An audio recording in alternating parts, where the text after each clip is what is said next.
Hi guys! Kamusta kayo? Ako si Red Quaresma. Welcome back sa aking channel. At kung bago pa lang kayo sa aking channel, huwag niyong kalimutan mag-subscribe. At sipahin na rin tayo ni bell button dun sa baba para updated kayo kung meron akong mga bagong video na i-upload dito sa aking channel. You know? At para sa video nito, another video reaction na naman gagawin ko. So magre-react ako guys dito sa performances ni Michelle D. So yung i-perform niya dito yung kanyang national costume. And ito yung isa sa inaabangan na segment dito sa Miss Universe, yung kanilang national costume. And finally nakapag-perform na silang lahat, and ngayon is trending siya ngayon, pinag-uusapan siya ngayon sa lahat ng social media platforms, at isa sa pinag-uusapan ngayon ay yung not cost ni Michelle D. Kaya samahan niyo ako guys sa mag-react dito at mag-umpisa na tayo. Without further ado, let's begin in 1, 2, 3, and go. Alright, let's count in 3, 2, 1, and go. So here we go. Wait lang, ayan na. Philippines! Wow! Aeroplano. It's a bird, it's a plane, it's Philippines! Okay.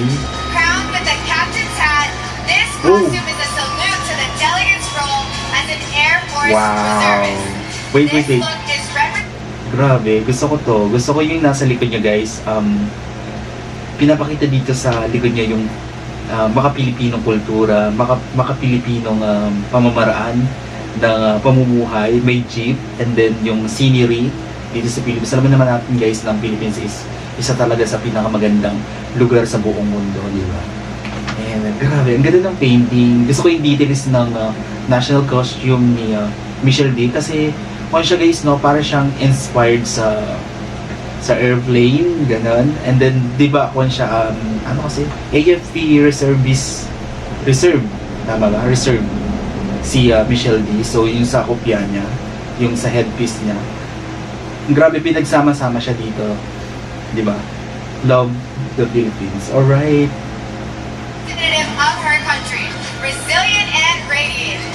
Oh. There's no denying she's the queen of flying Yes. in the Philippines!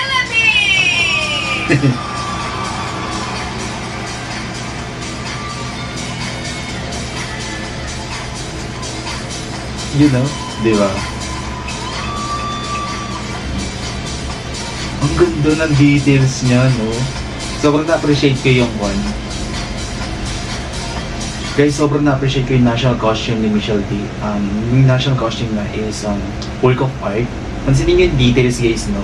Kasi ako guys, pag nag-review ko sa mga not cost ng mga sumasali sa pageant, male or female pageant siya, talagang tinitignan ko yung details, and then yung meaning nito, yung behind the story of this national costume. Doon ako nagbe-base, and to be honest, sobrang namangha ako dito sa national costume ni Michelle D. And then yung pagkuha niya, no? Pagdala niya dito sa national costume, grabe yung projection niya. Ang ganda ng face ni Michelle sa screen. Ang sarap niyang panoorin, no? Napaka eye-catchy. Yung charisma niya is overflowing yung kanyang charisma.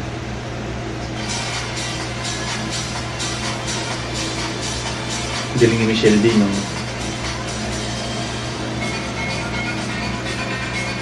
Siguro mabigat tong national costume niya. But caring-caring ni Michelle D. Di ba? Alright, sobrang ganda. Ang galing niya. To be honest, Philippines! To be honest guys, no? Ang lakas ng laban ni Michelle D ngayon. Sobrang lakas niya. Talagang pinag-uusapan na rin siya ng mga ibang foreign countries. Pinag-uusapan siya. Kasi nga, grabe naman guys, no? Talagang ang ganda ng performances ni Michelle D, and sobrang talino din yung advocacy niya. Sobrang madaming makaka-relate. So, good job. Ang lakas talaga ng laban natin ngayong taon na ito. Mark my word, guys, ay makakapasok si Michelle sa top 5. And possible na makuha niya yung 5th crown. Di ba? Kasi nasa kanya na lahat eh. Nasa kanya na.